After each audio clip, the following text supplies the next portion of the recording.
When a well is opened to production, a pressure wave moves out into the reservoir, and the pressure in the affected region continuously decreases with time.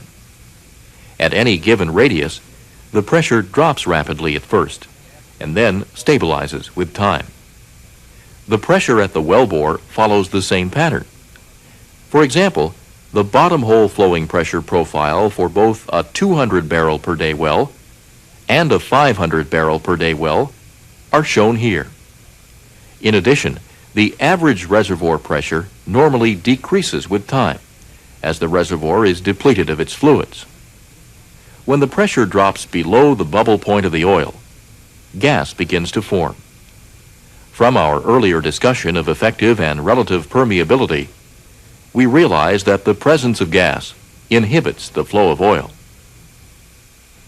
Soon after flow has begun, the bottom hole flowing pressure approaches a stable value. And when we use this stable value in our calculations, we can apply the equations of steady state flow to our performance analysis. The difference between the average reservoir pressure and the stable bottom hole flowing pressure at the wellbore is called the pressure drawdown. This wellbore flowing pressure produces a flow rate, Q, and defines the productivity index, J, for the well. J is in stock tank barrels per day per PSI of drawdown.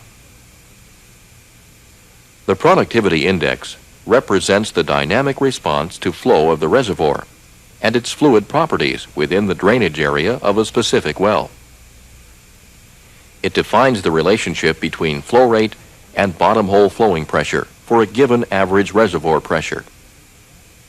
The productivity index is constant when flow parameters like permeability or pressure are constant. When bottom hole flowing pressure is above the bubble point, the productivity index will be constant.